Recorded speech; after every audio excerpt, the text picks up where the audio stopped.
Langsung aja kita mulai live malam hari ini. Yang di TokTok yang di IT langsung aja ke Igoy. Aku @elme_official. Kita start dari IHSG dulu ya. Oke, IHSG hari ini bentuknya kayak gini. Ya, jadi ini bentuknya kayak gini. Dia flag tapi flagnya tuh merah. Flagnya merah. Ada Romis, volume yang jual besar banget di jam penutupan tuh MSCI rebalancing. Tadi pagi udah dibahas di morning briefing M-Trade. Ara lagi PW, ya bener. Aku izin matiin komen ya. Nah hari ini IHSG tuh turun 0,27%. Penurunannya didorong dari saham-saham big caps, BCA 2,65%. Aku langsung aja kasih lihat chartsnya yang ada di TokTok, yang ada di YT chartsnya ada di Goy aku @official. Nah hari ini BCA di penutupan sore itu turun lumayan, jadi ini terkait juga dengan MSCI rebalancing. Sebenarnya mungkin duitnya beberapa dipakai buat muter masuk ke saham-saham yang masuk ke MSCI gitu. Oke, terus di 82 itu masih support kuat buat BCA buat investing masih oke, masih aman juga. Terus kemudian ASII dia turun 2,17%, volume transaksinya tidak terlalu besar. Ini kita lihat dia normal correction aja buat ASII. Terus kemudian TLKM dia turun 1,51%, patternnya juga masih pattern konsolidasi, masih berpotensi membentuk flag. Tapi hari ini volumenya lumayan gede di akhir ya. Jadi rebalancing itu biasa terjadi di akhir atau di sore hari. Kemudian ini BMRI dia turun 1%, ini juga masih normal sebenarnya meskipun volume transaksinya lumayan gede. Jadi ini juga karena rebalancing di sore hari ini menyebabkan beberapa perusahaan investasi gede itu mereka muter duitnya ya, jadi memutar merebalancing portfolionya gitu. Terus kemudian AMMN juga sama ya, dia ketarik turun masih sama semuanya karena efek MSCI rebalancing. Nanti kita akan bahas MSCI rebalancing itu apa. Sementara itu Harum hari ini geraknya lumayan positif, juga Toba lumayan positif. Nanti kita akan bahas ada apa sih sebenarnya. Oke, sebentar ya, chartsnya masih belum berubah. Nah ini Toba, nanti aku akan cerita tentang Toba juga gitu. Hari ini asing net buy sebesar 1,77 triliun, net buy-nya lumayan gede. Yang banyak di buy asing ada saham AMMN 2,29 triliun, cuan 709 miliar. Yang menarik AMMN meskipun dia net buy, candle-nya tuh merah kayak gini. Ya, jadi ada net buy 2,29 triliun, cuan net buy 709 miliar, Toba 224 miliar, AAD 195 miliar, dan BRI 157 miliar gitu. Nah, terus yang bikin volatile ini rebalancing MSCI gitu ya.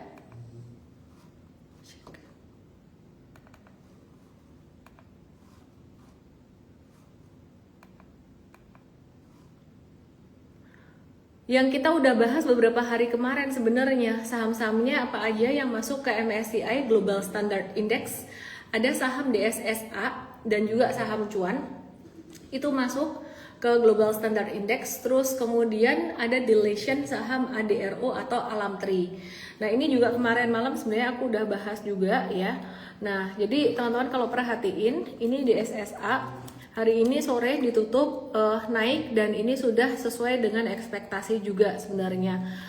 Trade nggak masuk, likuiditasnya kurang di SSA, dan selain itu harga sahamnya juga mahal banget nih ya. Jadi di SSA tuh 90 ribuan, harganya 90.575. Jadi satu lotnya segini nih, satu lotnya di SSA tuh melebihin satu lotnya BCA, satu lotnya sekitaran 9 jutaan. Oke. Terus kemudian cuan, saham cuan, terus saham cuan ini dia juga naik sekitaran 4,29%, naiknya volume transaksinya tinggi. Kenapa? Karena besok tanggal 27 Agustus itu merupakan tanggal efektif rebalancing MSCI, dan hari ini jam 4 sore ya. Jadi banyak perusahaan-perusahaan investasi yang mereka menggunakan sistem otomatis ya, mereka menggunakan sistem otomatis untuk melakukan rebalancing portfolionya mengikuti rebalancing dari MSCI.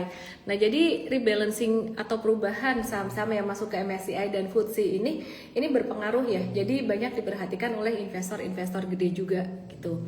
Oke, terus kemudian berikutnya kita perhatiin saham ADRO itu di-delete dari MSCI Global Standard Index List, kemarin kita udah bahas, dan dia masuk ke small cap ya. Jadi kalau kalian bilang oh turun banget, sebenarnya sih nggak terlalu ya, ini turunnya cuma 0,29% aja, tadi pagi juga sempat naik, cuman memang di akhir sesi volume transaksinya jadi jauh lebih besar gitu ya.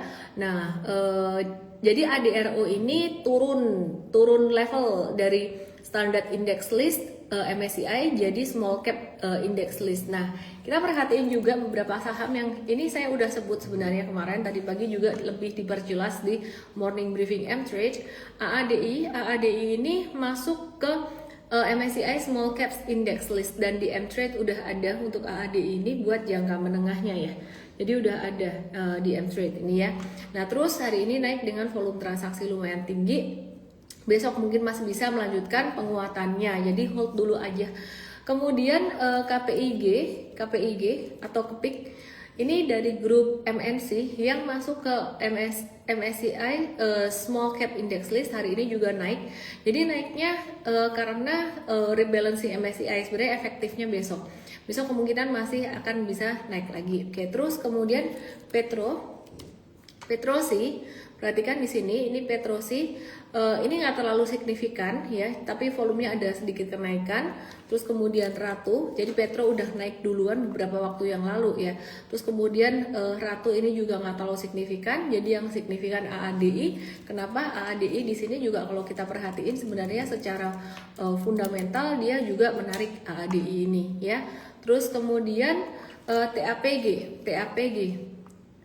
TAPG ini sebenarnya dia masuk ke small cap index list, tapi malah kok malah merah ya, naiknya udah lumayan signifikan ya. Jadi malah merah di sini, volume transaksinya tinggi. Sebenarnya merah itu bukan berarti sepenuhnya jelek sih, seperti contohnya kayak AMMN ini.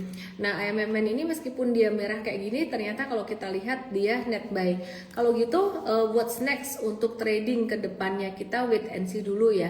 Kita wait and see dulu. Jadi kalau yang udah ada ini sebenarnya level 1455 adalah batas. Kalau misalkan breakdown dari situ bisa ada pembatasan risiko. Kemudian MBMA di-delete dari MSCI Small Cap Index List. Jadi dia turun dan volume transaksinya lumayan gede. Dan PNLF ini juga di-delete dari Small Caps Index List MSCI. Ya, kemarin sempat volume transaksinya lumayan gede, hari ini merah, tapi kalau dibandingin harga kemarin kurang lebih sama. Oke, terus kemudian di sisi lain ya, tanggal efektif FTSE itu masih 22 September mendatang. Jadi selain MSCI ada yang perlu diperhatiin lagi, rebalancing FTSE. Nah, FTSE ini dia masih di 22 September mendatang. Itu hasil reviewnya ada inclusion di large cap-nya, ada penambahan yang masuk ke situ, ada saham di SSA ya, large cap-nya ini. Nah, ini terus kalau di mid cap-nya saham BDMN keluar. Jadi nanti mendekati tanggal 22 September ya, mungkin kita mesti agak hati-hati dengan ini saham BDMN. Nah, untuk micro cap, jadi ada large cap, mid cap, small cap, dan micro cap. Micro cap-nya itu ada saham KIN. Ini bukan rekomendasi beli, cuma mau ngasih tahu aja pada tanggal 22 dekat 22 September nanti bakalan terjadi fluktuasi. Nah, namanya aja micro, bukan micro cap ya, udah bukan small cap lagi gitu. Jadi Bapak Ibu, ini kayaknya mesti sebaiknya wait and see dulu sih, karena ini liquidity-nya agak kecil gitu. Jadi yang masuk ke micro cap, saham-saham yang masuk micro cap FTSE itu ada KIN, MIDI, BCAP, MLIA, MLBI, CNMA, Cleo, dan ULTJ. Yang keluar ada BES, TB, PSSI, MTMH, KKGI, SMBR, dan juga UCIT gitu. Nah, sebenarnya apa sih sebenarnya perbedaan dari MSCI dan juga FTSE ya? Jadi MSCI itu berbasis di US, sedangkan FTSE Russell itu berbasis di Inggris ya, kerjasama FTSE dengan London Stock Exchange gitu. Rambutnya berantakan. Oke, terus fokusnya MSCI itu di global and emerging market, sedangkan FTSE itu fokusnya di Inggris, Eropa, dan juga global. Nah, jenis indeksnya yang populer di MSCI itu ada MSCI World, MSCI Emerging Market, sedangkan kalau FTSE itu ada FTSE 100, FTSE All World, dan FTSE Emerging. Penggunaannya apa sih untuk MSCI itu? Penggunaannya benchmark, reksadana, dan ETF internasional. Nah, sedangkan kalau FTSE itu benchmark investor Eropa dan ETF global. Jadi ETF itu reksadana yang gampang diperjualbelikan sewaktu-waktu. Kemudian kelebihannya apa untuk MSCI ini? Morgan Stanley Capital International Index ya. Ini lebih diakui global, untuk emerging market lebih banyak ETF globalnya, banyak ETF global. Sedangkan kalau FTSE Index ini fokusnya ke regional Eropa dan Inggris, penilaiannya tuh lebih konservatif. Nah, intinya tuh MSCI dan FTSE itu sama-sama dijadikan benchmark oleh fund manager untuk mengambil keputusan investasi, penyesuaian portfolio. Hanya saja cakupan FTSE itu tidak seluas MSCI yang meliputi indeks global, regional, dan juga negara berkembang gitu. Nah, jadi itu tadi ya teman-teman yang penasaran kenapa di sore hari market lumayan bergerak volatile. Tadi pagi udah dibahas di morning briefing M-Trade. Kita mau bahas sekarang Toba dan sentimen apa sih di Toba ini. Disclaimer, ini bukan perintah atau ajakan atau rekomendasi beli jual saham, dan aku akan menjelaskan secara teknikal juga. Beberapa waktu yang lalu kita sempat cut loss. Kenapa kita cut loss di Toba padahal patternnya sebenarnya masih menarik, nanti kita akan jelasin ya. Jadi ada yang menarik dengan Toba ini, ada sentimen Pepres ya. Jadi pada rapat terbatas mengenai perekonomian nasional kemarin, Presiden Prabowo, tepatnya tanggal 25, benar-benar kemarin, Presiden Prabowo itu meminta agar Pepres Waste to Energy dipercepat. Sorry. Ya, jadi kemarin banget, benar-benar kemarin ya, Presiden Prabowo itu meminta agar Pepres Waste to Energy itu dipercepat gitu. Proses administrasinya yang semula dijadwalkan 6 bulan dipangkas jadi 3 bulan aja, supaya target penyelesaian proyek itu dalam 18 bulan tuh bisa tercapai. Nah, Menko Pangan Zulkifli Hasan itu bilang bahwa Pepres tersebut tuh bakalan terbit pekan ini ya. Jadi Pepres baru ini bakalan mempermudah izin pembangunan pembangkit listrik, tenaga sampah, termasuk soal perizinan, juga sistem pengelolaan dan pembayaran. Nah, intinya revisi Pepresnya, pemerintah daerah tuh bisa ngejamin ketersediaan sampah 1000 ton per hari dan menyediakan lahan. Jadi sampah tuh sekarang bisa jadi duit gitu ya. Terus selain jadi listrik, hasil olahan sampah menjadi bioenergi, gas, RDF, biomasa, dan BBM terbarukan dari plastik gitu.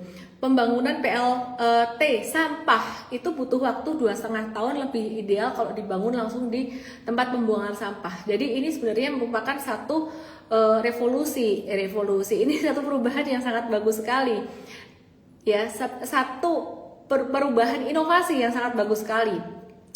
Di sisi lain, Danantara tuh lagi agresif nyari dana buat proyek strategis waste to energy. Nah, untuk itu Danantara tuh dia berencana untuk nerbitin Patriot Bonds senilai 50 triliun dalam 2 tenor 5 dan 7 tahun. Ya, jadi uniknya tuh kupon ini tuh hanya 2% doang, jauh di bawah bunga acuan BI 6%, dan obligasi pemerintah 5,8 sampai 6,1%. Ada nggak sih yang mau ya? Kita nggak tahu ya. Kira-kira bakalan laris nggak sih obligasinya? Kecil banget, istilah kata duitnya taruh di deposito aja dapat duit lebih banyak gitu. Kenapa kecil? Imbal hasilnya karena target investor adalah konglomerat besar dan institusi kaya Indonesia, bukan investor publik biasa. Dikemas sebagai impact investing ya, jadi bukan soal cuan imbal hasilnya yang kuponnya tinggi, tapi soal legacy dan membangun bangsa. Jadi diajak membangun waste to energy itu sampah jadi energi istilahnya. Pembangkit listrik tenaga sampah ya. Jadi sampah ini jadi proyek strategis karena dianggap sampah itu jadi bom waktu gitu. Nah, emiten apa yang diuntungkan dari sini? Yang udah menjalankan sampah jadi energi ini ada Toba. Jadi ada yang menarik ya, Toba ini melalui anak usahanya sudah melakukan pengelolaan sampah itu sendiri ya, yang menjadikan mereka tuh sebagai perusahaan manajemen sampah terbesar di Singapura dan juga Asia Tenggara gitu. Nah, jadi kapasitas pengelolaan sampah Toba itu sekitar 440.000 ton per tahun melalui Sembcorp dan juga melalui ARA, perusahaan namanya ARA ya. Di Indonesia itu 8.000 ton per tahun gitu. Dan yang menarik, kontribusi pendapatan Toba dari sampah ini meningkat signifikan. Dari tahun lalu itu di semester pertama sekitar 2% aja.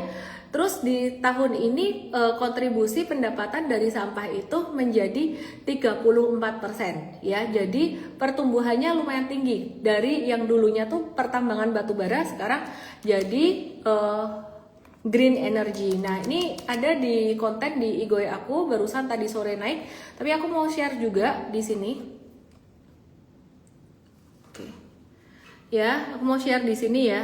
Nah, ini pendapatan dari pertambangan batu bara semakin turun, persentasenya sekitar 21%, terus perdagangan batu bara 32%, pembangkit listrik 8,3%, pengelolaan sampah itu tadinya kecil banget 2%, sekarang tahun ini dalam setahun aja tuh udah menyumbang pendapatan Toba sekitar 34,6% dan lainnya 3,8%. Nah, sekarang aku mau bahas tentang Toba ini. Disclaimer, ini bukan ajakan atau perintah jual beli, bukan suruh kalian beli Toba. Ini murni bener-bener nge-review doang karena aku ngeliat berita tentang sampah ini menarik banget. Di China itu bahkan sampai kekurangan sampah. Ya, jadi untuk pembangkit tenaga listrik mereka menggunakan sampah, bahan bakunya itu sampahnya yang dulu kayak banyak banget, sekarang mereka membutuhkan sampah. Apa kita ekspor sampah aja ya? Oke, perhatikan di sini. Toba.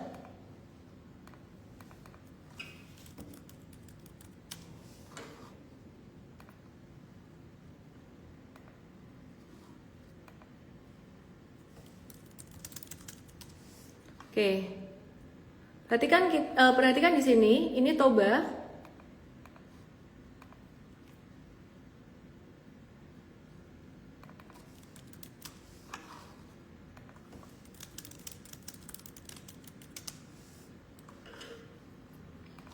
Ya, jadi Toba ini kita ada trade beberapa kali ya. Dan dari 9 kali trade sepanjang 2025 dari 18 Februari sampai sekarang itu ada 9 kali untung, 1 kali rugi. Nah, 1 kali rugi cut loss-nya ini aku mau share teman-teman. Jadi kita udah trade Toba tuh mungkin ada dapat sekitar 70% dari sini ya. Terus kemudian kita tektok lagi, jangka menengahnya dapat juga di sini, jangka pendeknya juga dapat. Nah, yang beberapa hari yang lalu aku mau kasih view tentang analisisnya. Beberapa hari yang lalu Toba tuh breakdown di sini. Nah, breakdownnya sebenarnya volume terasanya kecil. Ini yang aku kemarin kayak sempat bahas di live juga, di morning briefing aku juga sempat bahas. Ini naik dengan volume transaksi tinggi, terus sideways ini turun dengan volume transaksi kecil. Sebetulnya kalau secara teknikal kemarin ini turun dengan volume transaksi kecil itu masih bisa ada toleransinya. Tapi di M-Trade kemarin kita cut loss-nya itu karena mathematical stop loss, bukan karena technical stop loss. Nah, jadi kalau diperhatikan di sini ini turun volume kecil, seharusnya memang masih ada toleransi. Tapi ini aku memperkenalkan mathematical stop loss. Jadi dari beli di atas sini pas hijau, kemudian sampai di bawah sini ini minus 10%. Jadi kalau udah 10% itu ya kita berusaha sebisa mungkin membatasi resiko. Karena nanti kalau misalkan turun volume kecil terus nanti bisa keseret gitu. Nah, sedangkan jika terjadi pantulan lagi kita bisa buyback. Pertanyaannya adalah apakah hari ini terlambat atau tidak untuk melakukan buyback? Ya, jadi hari ini udah lumayan tinggi. Nah, sebetulnya kalau misalkan ada retracement sekitaran mungkin area 1220-an atau 1250-an, mungkin itu akan lebih bagus lagi untuk buy on retracement ya. Di 1125 tuh juga oke gitu. Tapi kalau seandainya hari ini teman-teman ada buy on breakout itu oke juga. Jadi ada yang bilang wah ini udah ketinggian. Sebenarnya ketinggian atau tidak tuh kita nggak bisa ngomong dia ketinggian jika dia masih bisa naik, ya kan? Tinggi atau enggaknya sekarang aku kasih contoh ini. Ini PANI di tahun lalu, di tahun 2024. Oke. Perhatiin di sini. Nah, ini di sini. Ini misal ya, ini teman-teman lihat naik 43%, udah tinggi belum? Oh, udah tinggi. Nah, di sini nih 94%, udah tinggi belum? Udah tinggi. Nyatanya dia masih bisa naik lagi gitu loh. Nah, yang jadi patokan kita sebenarnya masalah tinggi atau tidak itu kita melihat masa sideways-nya. Apakah dia naik disertai dengan sideways atau tidak? Nah, kalau misalkan di sini ini breakout dari sideways, ini kan breakout pertama ya. Nah, terus kemudian jika beberapa hari kemudian naik terus nggak ada sideways-nya, bentuk tiang ini ketinggian, yang di tok-tok yang di ET mungkin boleh ke Igoy untuk bisa melihat chartnya. Sedangkan teman-teman kalau misalkan nih contoh lagi ya, ini ada sideways-nya, terus dia breakout di sini. Ini ketinggian nggak? Kalau menurut gue sih enggak gitu ya. Jadi ketinggian atau tidak tuh sebenarnya bergantung dia habis ada fondasinya atau enggak. Dan yang terakhir, breakout yang terakhir ini definisi breakout tuh ada sideways-nya. Jadi ini dia naik dari masa sideways, ada sideways-nya di sini, ada pijakannya, dia baru aja breakout. Kurang lebih seperti itu. Wah, telat masa belinya di pucuk ya. Kita lihat aja nanti telat atau enggaknya tuh nanti market yang menentukan. Karena waktu kita beli Toba pertama kali itu pas dia lagi breakout juga kurang lebih di area ini atau ini ya, aku lupa sih. Di M-Trade ada. Di M-Trade ada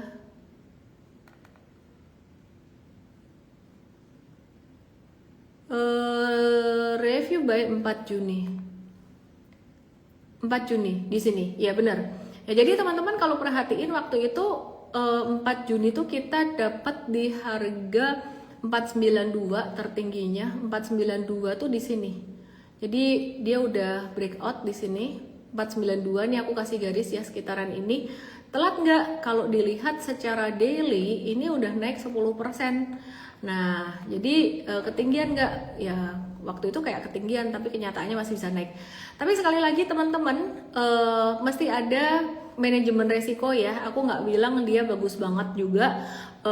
Resiko tetap ada, masih bisa ada potensi failed juga. Oke, sekarang aku mau ke PANI. Disclaimer buat teman-teman yang di Toba. PANI hari ini breakdown, jadi kita caw. Padahal tadi pagi patternnya tuh cakep banget PANI ya. Oke, PANI ini mau ada private placement. Oke, PANI hari ini tadi kita profit taking yang jangka menengah 35 sampai 39%. Waktu itu review buy tanggal 16 Juni dan 23 Juni. Jadi review buy tanggal 16 Juni.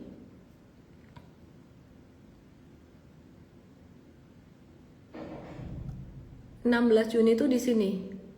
Yang di tok-tok yang di YT ke Igoy dan 23. Jadi sekitaran masih area ini. Oke, simple ya. Kenapa jual hari ini? Karena breakdown di sini. Apakah karena rebalancing juga? Kemungkinan besar iya. Ya, jadi mungkin duitnya dipakai buat beli saham yang lain gitu. Jadi ini kita caw dulu, nggak usah dipikirin penyebabnya apa. Ya, jadi sebenarnya PANI ini berita yang lagi rame, dia mau melakukan private placement senilai 300 miliar gitu ya. Jadi private placement ini apa? Private placement ini intinya ngejual saham bukan pada investor publik gitu. Nah, bedanya sama right issue apa? Kalau private placement itu yang ditawarin adalah investor tertentu terbatas, bisa institution atau investor strategis, strategic investor. Nah, kalau right issue itu yang ditawarin semua pemegang saham lama sesuai proporsi kepemilikan.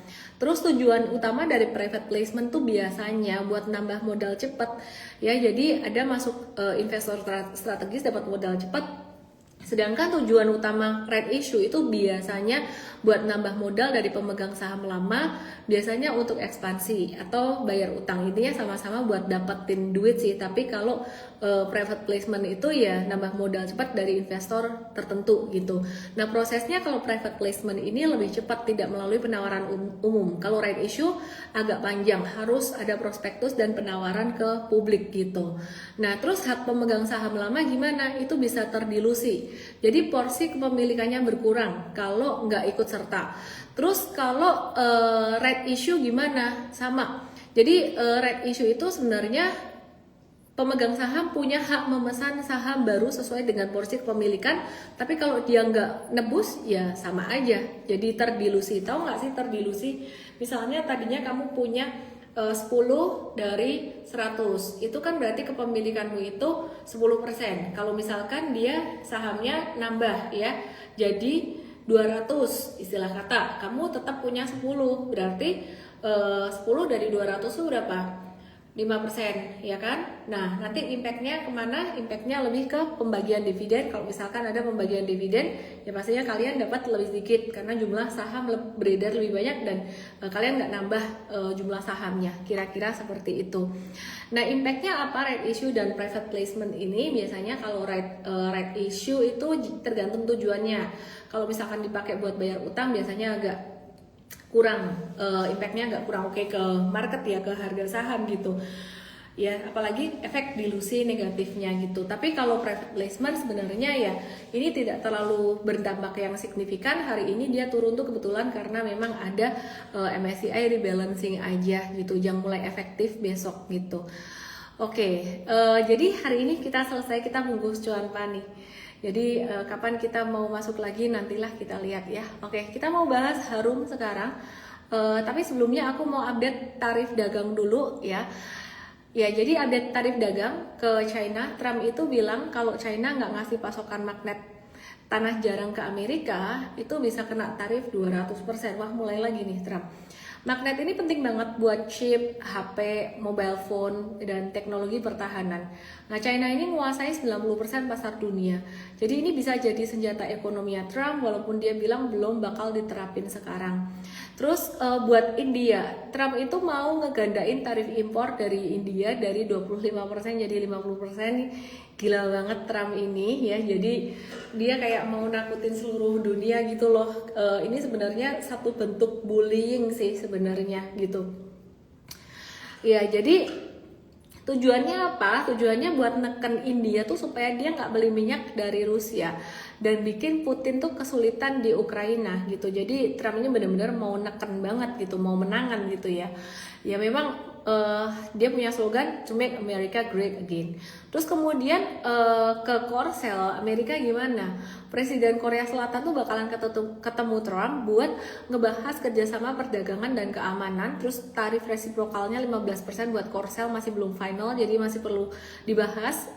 Dan komitmen dari Korea Selatan katanya bakalan ngebeli energi Amerika 100 miliar US dollar. Jadi bukan cuma Indonesia sebenarnya yang dibully, negara lain juga semuanya gitu loh. Jadi kalau terkait dengan tarif ini kemarin tuh banyak yang kecewa dengan wakil dari Indonesia ke Amerika tuh. Menurut aku sebenarnya ya mau gimana ya, kita kalah bargaining power itu aja sih. Tapi kita tuh sebenarnya punya bargaining power, sumber daya alam kita tuh luar biasa, nikel kita juga sangat luar biasa sekali gitu loh. Cuman memang Trump ini memang jago banget negosiasi, jadi dia jago banget neken orang gitu. Jadi ya buat lah gitu ya, apa boleh buat gitu. Jadi tidak hanya ngebeli energi 100 miliar US dollar, Korea Selatan ini juga dia dipaksa buat invest 350 miliar USD di ekonomi Amerika gendeng kan. Terus kemudian Samsung, SK, Hyundai, LG itu nambah investasi direct investment 91,2 miliar gitu. Nah kesimpulannya tuh gimana? Meskipun The Fed ini potensi nurunin suku bunga pada bulan September, itu kan sentimen positif buat market yang bisa membuat investor asing tuh masuk lebih banyak ke Indonesia dan positif buat IHSG dan rupiah. Tapi ancaman tarif dagang Trump ini bisa bikin market global tuh volatile. Jadi yang diperhatiin tidak hanya suku bunga The Fed itu sentimen utamanya, tapi juga perang tarif ini yang bisa bikin market global itu volatile. Di sisi lain justru ngebuka peluang buat Indonesia karena Indonesia punya nikel sebetulnya ya, dan potensi rare earth ya. Jadi itu tadi yang dipermasalahkan Amerika ke China gitu loh. Jadi kalau lu China, kalau lu nggak ngasih pasokan rare earth ke Amerika lebih oke, ya dealnya rare earth tuh lebih oke. Kak Ferry kalau nggak kasih, gue bakal kasih lu tarif 200% nih, kumat nih Trump ya. Nah, tapi ini jadi sentimen positif buat Indonesia ya. Yang jadi ini ada plus minusnya semua. Indonesia tuh punya nikel dan potensi rare earth yang bisa jadi alternatif pasokan non China. Sebenarnya itu bisa jadi bargaining power gitu ya. Kemudian emiten yang terkait rare earth itu ada apa aja? Ada ENRG, TINS dan NCKL. Kita nggak tahu apakah ke depan ini akan dioptimalkan untuk nego dagang dengan Amerika. Tapi kalau seandainya iya, 3 emiten ini yang bakalan diuntungin, ENRG, TINS dan juga NCKL. Nah, jadi buat Indonesia, short termnya market tuh mungkin masih volatile karena isu tarif Trump. Untuk jangka menengahnya, kalau The Fed benar nurunin suku bunga dan global tuh nyari alternatif rare earth, terutama Amerika nyari alternatif rare earth, Indonesia itu bisa jadi pemenang lewat komoditas strategisnya, yaitu rare earth itu tadi gitu. Yuk kita coba lihat ya 3 saham tadi kabarnya gimana. Dan sekali lagi disclaimer, ini bukan perintah beli jual, bukan juga rekomendasi, bukan juga kode-kode, tapi aku lagi mau share tentang sentimen yang ada di market dan aku mau bahas sahamnya gimana. Dan ini adalah bagian dari edukasi untuk teman-teman bisa membaca secara makro, secara teknikal maupun secara fundamental ya. Oke, jadi semua punya ruang masing-masing, punya perannya masing-masing untuk teknikal, fundamental dan makro ini. Oke, energi Mega Persada itu kelihatan banget dia akumulasinya dari Juni awal dan volume transaksinya cakep banget waktu itu. Meskipun sekarang sudah mulai sideways, kita lagi masih nunggu di 540-an. Bahkan kalau dia turun sampai ke 500-an sebenarnya itu masih beautiful. Jadi wait for retracement atau tunggu dulu turunnya. Karena kemarin udah naik ketinggian. Nah, sedangkan untuk TIN sendiri ini masih sideways banget ya. Waktu itu ada sempat turun, kalau nggak salah nih karena dividen ya. Jadi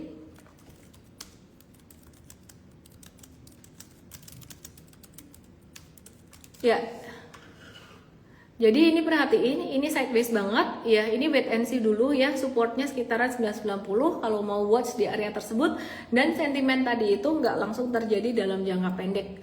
Terus kemudian NCKL, Trimegah Bangun Persada, perhatikan di sini dia lagi bentuk pattern flag yang kita juga lagi tunggu atau nantikan retracementnya. Aku mau bahas UNTR, aku move ke UNTR. Hari ini dia turun signifikan.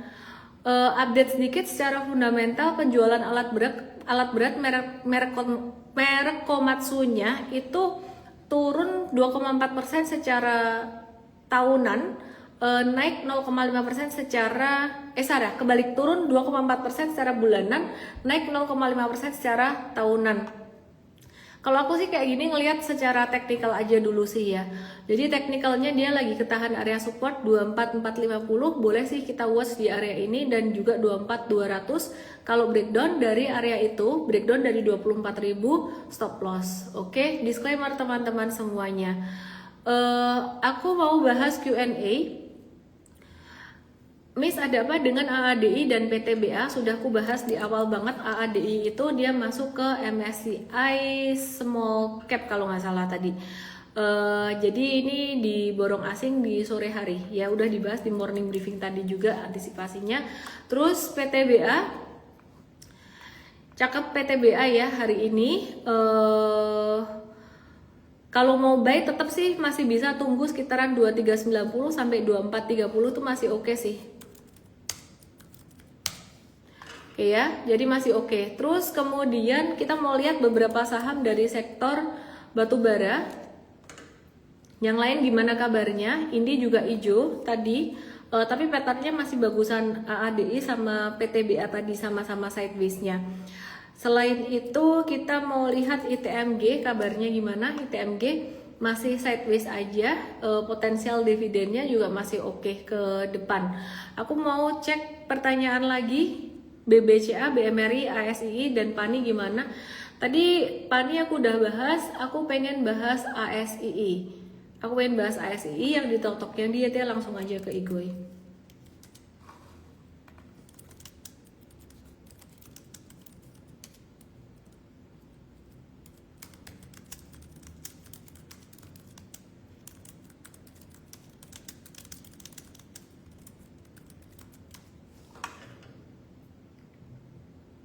Bentar ya.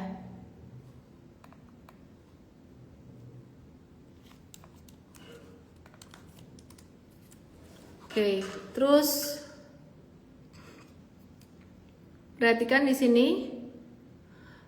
Ini ASII hari ini turun dengan volume transaksi kecil, tapi tadi turunnya lumayan banget sampai 5475. Ini kalau jangka pendek udah waktunya profit taking. Jadi mungkin yang ngehold tinggal ngehold buat jangka menengah aja. Nanti jangka pendek bisa masuk lagi kemungkinan sekitar area 5250 sampai 5325. Disclaimer semuanya. Oke, terus kemudian aku mau bahas tentang pertanyaan saham, apakah Antam sudah signal pullback?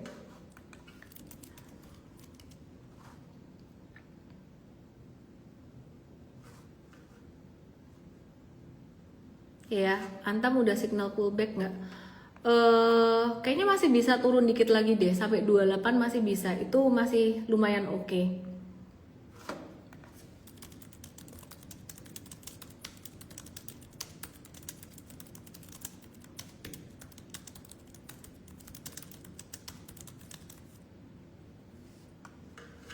Oke, terus jadi tunggu retracement sekitaran 28, 20 masih oke. Aku mau bahas tentang US Stock sedikit sebelum aku balik ke Indo Stocks ya.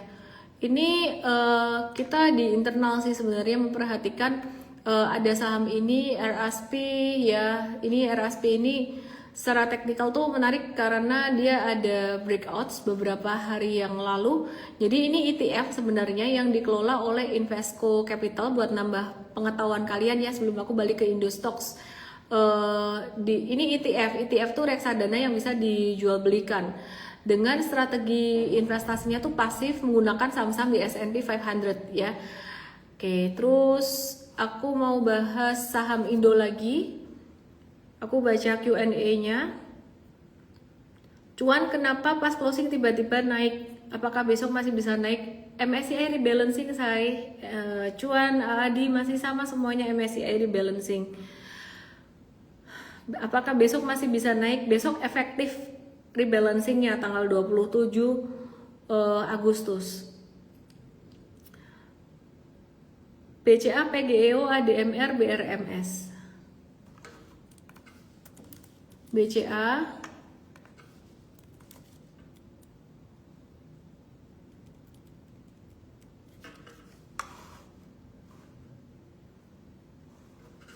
oke, kok jadi becap BBCA?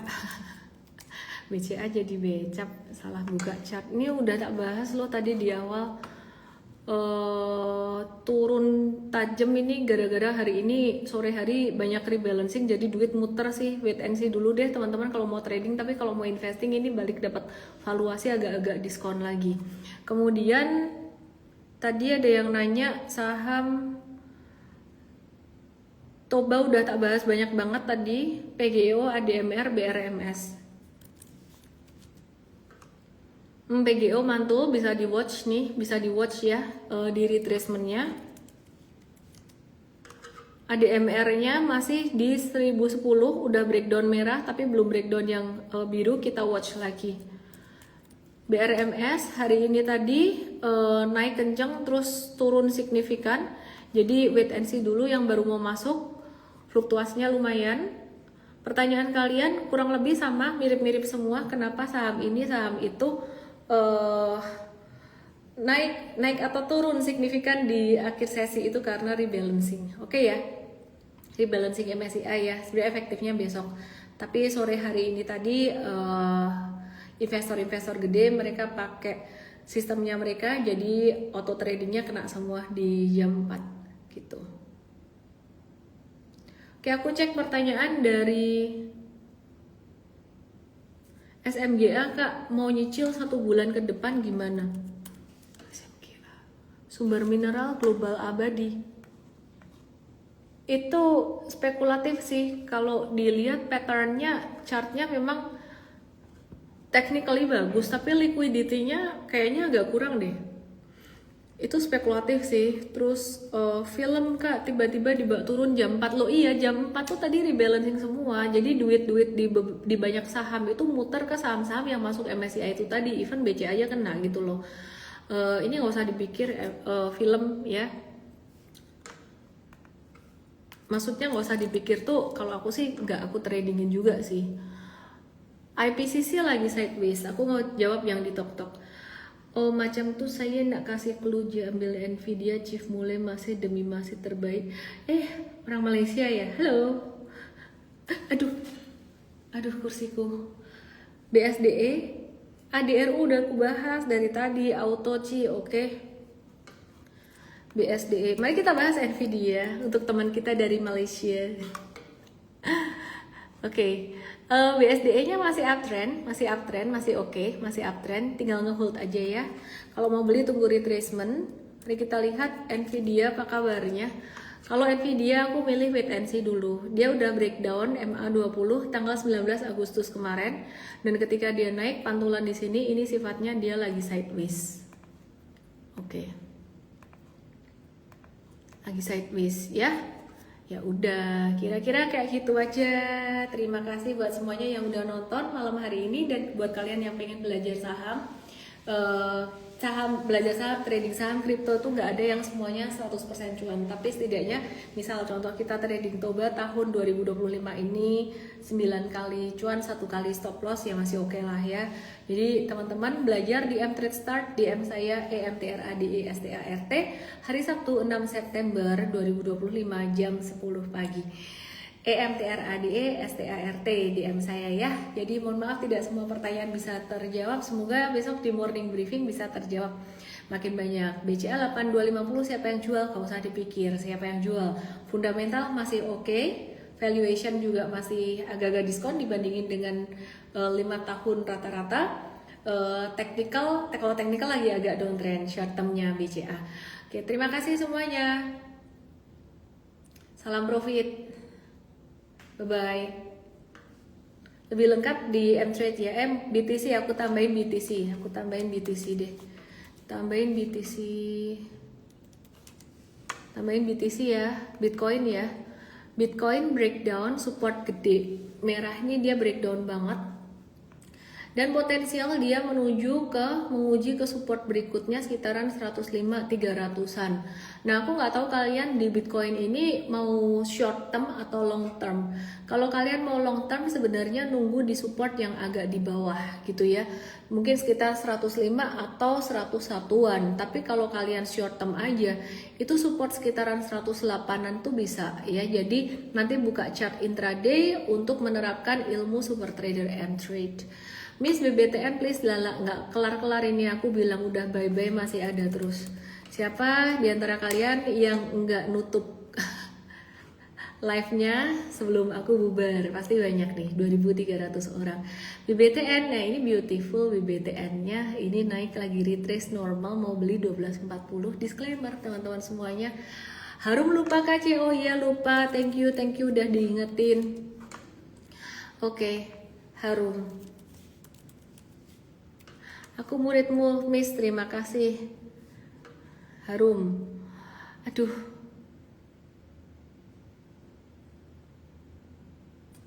Harum ya. Harum ini perhatiin. Ngantuk. Dia lagi nguji resisten, sebenarnya belum breakout sih. Dia lagi nguji resisten di 910. Cuman kalau diperhatiin kok aku seneng ya lihat volumenya ini hijau tinggi semua. Nah, nikel, Harum tuh dulu di batubara, sekarang dia jadi di nikel. Nah, ada kabar bagus dari Harum tuh, penjualan nikelnya tuh naik 49%. Dia menjadikan nikel sebagai pertumbuhan utama menggantikan batubara. Ya, jadi ini tuh sejalan dengan tren transisi energi, itu bikin Harum makin identik dengan cerita nikel ke depan. Oke, udah gitu aja ya. Semoga bisa bermanfaat semua sharing saya. Malam hari ini saya ngantuk sekali. Antam sudah aku bahas, semua sudah aku bahas. Nggak semua juga sih. Besok lanjut di morning briefing pagi. Dadah, salam profit, selamat malam.